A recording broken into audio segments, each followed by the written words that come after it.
Erwin, bagaimana strategi Bapak ketika di hotel Bapak kemudian ada tamu yang kemudian terkena COVID? Apa yang Bapak lakukan? Yang pertama, kita di hotel memang sudah ada tim khusus untuk menangani pandemi. Ya, jadi bukan hanya tim, ya, kita juga ada satu ruangan emergency, ruangan isolasi yang kita siapkan di lantai basement 1 di dekat dengan entrance, yang mana di dalam ruangan tersebut sudah kita siapkan alat kesehatan lengkap, ya. Nah, itu dulu yang kita siapkan. Nah, jika di suatu hari memang terindikasi ada tamu yang positif, tim pandemi kita yang kita luncurkan dengan alat lengkap, ya, dengan perlengkapan lengkap, yang mana nanti mereka akan bertugas untuk memindahkan tamu tersebut, ya, ke ruangan isolasi, ya, sembari tim yang lain juga menghubungi dinas atau instansi terkait. Dalam hal ini adalah dinas kesehatan, dinas pariwisata, dan yang pasti juga rumah sakit. Ya, selain daripada itu juga, ya, kita yang pasti akan juga sebelum yang namanya diisolasi oleh dinas terkait, kita memang salah satu protokol yang harus kita laksanakan adalah bahwa jika ada yang positif, semua orang yang ada di dalam gedung, baik dari tamu, karyawan, semua pengunjung, memang kita minta untuk tidak boleh meninggalkan hotel dulu. Jadi sampai memang nanti kita bisa dapat clearance setelah dikarantina 14 hari. Baik. Baru boleh meninggalkan hotel. Untuk selama ini apakah sudah pernah diadakan untuk simulasi apabila tamu atau mungkin staf juga terpapar COVID ini tadi, sudah dilakukan untuk simulasi atau belum, Pak? Sudah pernah, bahkan di awal, ya, di bulan April kita sudah melakukan simulasi. Ya, jadi ya sembari berdoa sih jangan sampai terjadi. Atau mungkin strateginya adalah, kita kan nggak tahu, misalkan contoh seperti saat ini Surabaya adalah misalkan zona yang hitam saat ini gitu. Kadang kita juga tidak tahu nih apakah tamu ini dari mana, mungkin disertakan surat sehat atau seperti apa, atau mungkin deteksinya bagaimana kalau itu dari daerah-daerah yang pandeminya masih tingkatnya tinggi gitu. Untuk kita minta surat sehat memang sedikit challenging, karena memang tidak semuanya tamu melengkapi diri mereka pada saat traveling dengan surat sehat.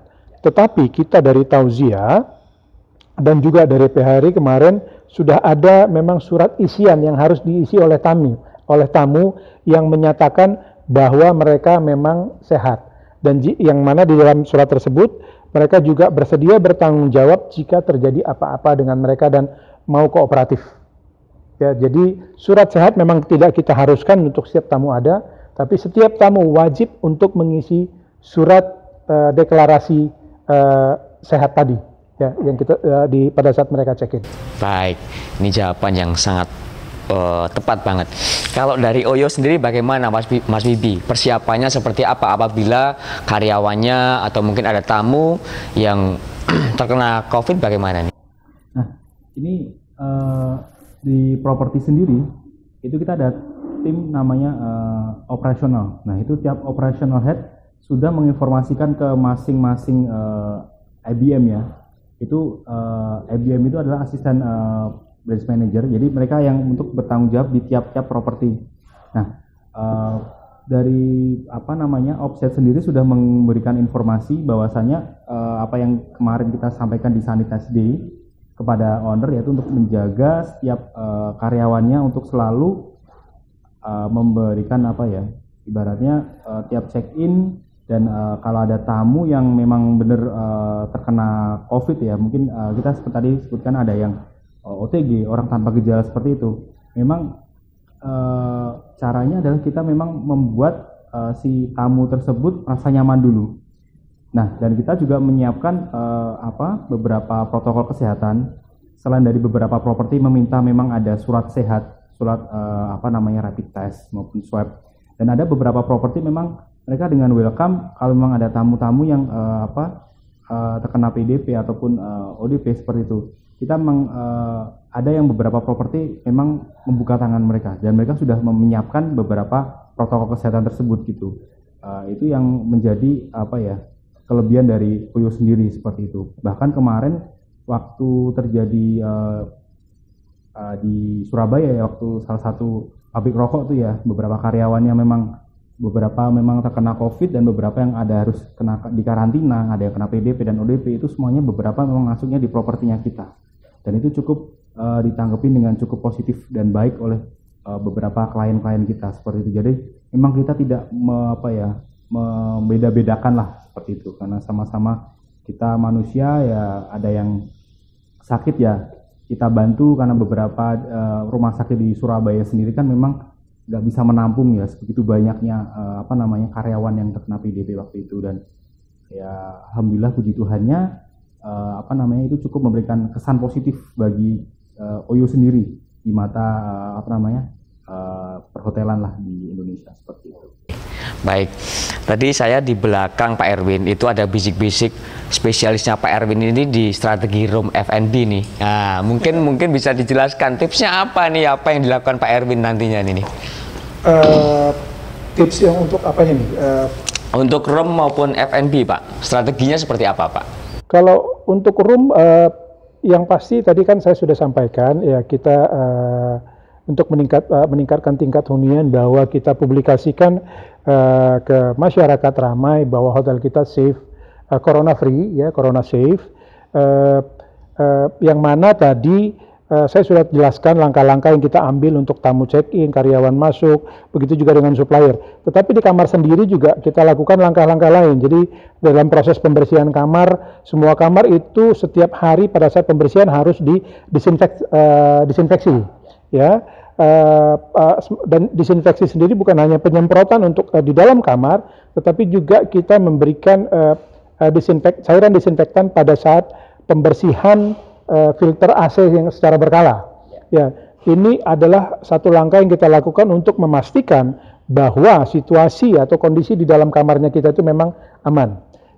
Dari Tauziah sendiri juga sudah memberikan satu standar yang baru, yang mana sekarang kita baik untuk produk F&B, untuk semua informasi kamar yang dibutuhkan oleh tamu, yang biasanya semuanya masih banyak memakai hard printing, ya, kita sekarang akan melangkah kepada paperless.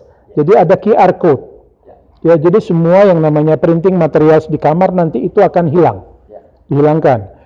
Throw pillow atau mungkin bantal hias, kalau Haris itu ada bantal guling, ada tulisan Big Hug. Kalau Pop itu ada throw pillow warna hijau, ada warna biru, itu kita hilangkan. Ya, jadi memang kamar terkesannya lebih bersih, kosong, tapi ini adalah satu langkah yang kita lakukan untuk memberikan kenyamanan dan keamanan bagi tamu.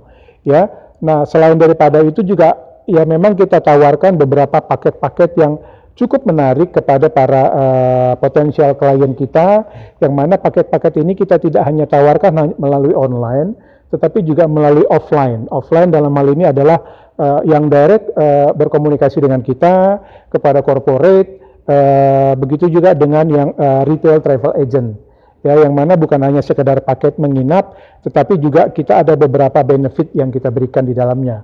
Nah, untuk F&B sendiri, kita tawarkan beberapa produk baru yang memang mengurangi interaksi orang terhadap makanan yang kita berikan. Ya, contohnya tadi menu, dan juga karena Tauziah sendiri kebetulan memang adalah untuk F&B-nya akarnya adalah healthy lifestyle. Nah, ini yang sekarang kita coba gaungkan kembali, kita angkat bahwa produk makanan yang kita tawarkan di Tauziah bukan hanya sekedar kita hitung nutrisinya, tetapi juga kita lihat dampak positif yang bisa diberikan makanan tersebut pada saat dikonsumsi oleh tamu. Ini menarik sekali nih perbincangan kita. Apa sih yang menarik di Hotel Pop Haris Solo ini, Pak? Satu yang membedakan kita mungkin dari beberapa brand yang ada, kita punya signature greeting yang mungkin hotel lain jarang semua. Yang tadi kalau Haris itu ada kata cheers, kalau Pop itu ada heya, ya kan gitu. Brand kita yang lain juga punya signature greeting sendiri. So, jadi dengan signature greeting ini tidak semua karyawan dari semua level sudah memang harus terbiasa untuk bisa berlaku ramah kepada tamu. Itu yang pertama. Yang kedua, dari sisi desain, Haris Pop menawarkan satu desain yang boleh dikatakan mungkin funky ya, ceria ya kan gitu loh, energik ya, yang mana ini juga terefleksi daripada karyawan sendiri. Jadi karyawan juga memang harus kelihatan energik. Saya sendiri yang sebelumnya mungkin sebelum saya join ke Tauziah, dalam hal ini Haris dan Pop, agak sedikit malas berolahraga ya kan gitu loh. Setelah saya masuk ke sini, wah sekarang mungkin jadi agak-agak sedikit lebih melek ya. Oh ternyata giliran saya rajin olahraga ya kan gitu loh. Dengan anak-anak di teman-teman di Haris Pop Solo, malah kayaknya lebih semangat lah. Jadi lebih semangat. Wah, sekarang ya apalagi sekarang ada goes seperti dikatakan dikatakan tadi, wah sekarang saya jadi lagi gila-gilanya goes nih. Dan sekarang ini karena kebetulan kita juga selain kita punya goes team. Sebelum ada COVID kita ada yang namanya tim maraton. Ya, jadi Tauziah Marathon Team. Haris Pop Solo kita punya pelarinya sendiri. Dan saya kebetulan memang 1 tahun belakangan lagi mulai menggandrungi maraton sebelum yang namanya ada COVID. Nah sekarang beralih ke goes jadinya. Ya kan? Nah satu hal yang membedakan kita lagi, bahwa kita setiap hari ada yang namanya, kalau di Haris kita ada namanya Haris Move, kalau di Pop ada namanya Pop Step. Jadi itu semuanya selain daripada kita memberikan entertainment kepada tamu pada saat mereka sarapan, juga adalah merupakan satu ajakan halus kepada semua tamu untuk hidup sehat, olahraga. Wah, ini mantap. Saya pertama kali waktu opening ini juga saya cukup kaget. Ada apa ini? Kok karyawannya pada joget-joget? Ternyata ini yang buat rahasianya sehat terus karyawannya ya Pak ya. Mungkin dari Oyo, strateginya apa nih? Kalau untuk yang room dan F&B sendiri memang Oyo awalnya adalah kita hanya dieksplor di room aja memang. Tapi ke sini karena memang produknya kita rata-rata juga udah ada kafenya, ada coffee shopnya, ada restonya juga. Nah itu untuk beberapa properti memang sudah disediakan oleh si Oyo ya. Nah saat ini kita beralih ke properti-properti yang memang belum ada coffee shopnya maupun belum ada restonya. Nah itu kita udah bekerja sama dengan salah satu brand cukup ternama juga di Indonesia. Perlu disebutkan ya Mas? Kayaknya nggak usah ya, nggak usah saya sebutkan ya, nggak usah ya. Itu udah cukup terkenal. Ya. Pokoknya yang ada kodenya belakangnya tuh gini-gini. Nah itu pokoknya itu kita udah kerjasama dari awal pandemi ini.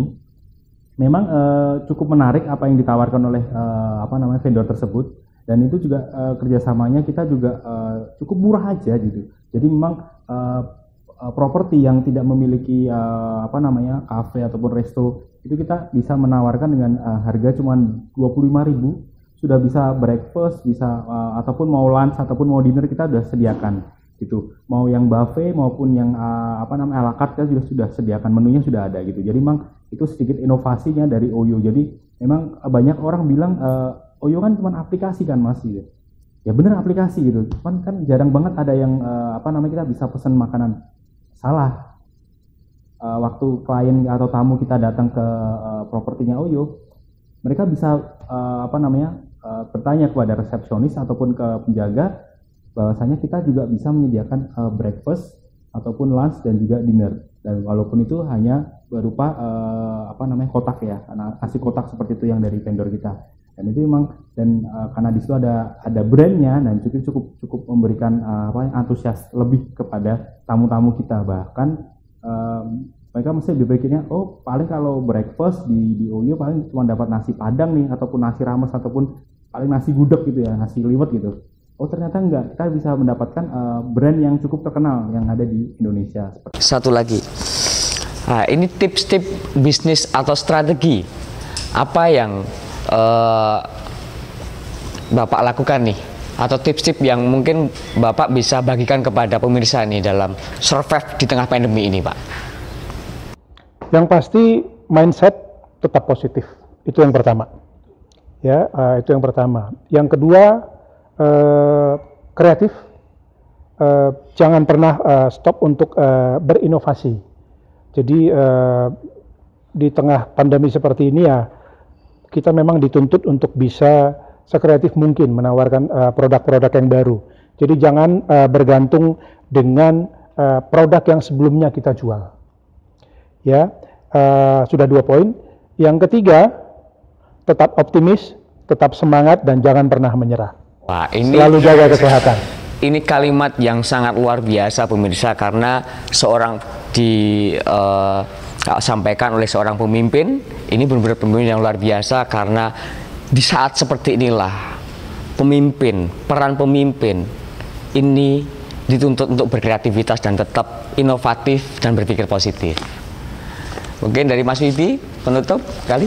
Kalau dari saya ini udah hampir sama disebutkan oleh Pak Erwin tadi ya. Kalau dari saya cuma satu sih. Anak-anak muda di saat seperti ini, inilah saatnya buat kita untuk berkreasi, kreatif untuk apa? Untuk membuat sesuatu yang baru gitu. Mungkin saat ini banyak orang yang ikut-ikutan ya, wah bikin konten enak nih, oh bikin ini menghasilkan banyak duit nih. Saat ini memang digital marketing cukup menjanjikan saat ini. Nah, di saat inilah belajarlah untuk menjadi pribadi-pribadi yang benar-benar kreatif ya, kreatif dalam artian nggak cuman yang biasa kita lakukan mungkin hanya di sekitaran kita aja, tapi mungkin sekarang kita harus mulai global, melihatnya adalah global gitu. Jadi bagi anak-anak muda, harapan saya adalah gunakan semua source yang ada. Gunakan semua source yang ada, semua sumber yang ada. Mari kita jadikan apa yang orang bilang itu nggak mungkin, jadikan itu mungkin. Sekarang ini medsos ataupun mungkin sekarang ini yang boleh dibilang banyak sekali yang global ini, banyak sekali yang bisa kita grab gitu. Jadi anak-anak muda tetap optimis, tetap belajar dengan hal-hal yang baru, dan jangan mau kalah sama orang-orang dari luar sana. Indonesia tetap maju. Yes.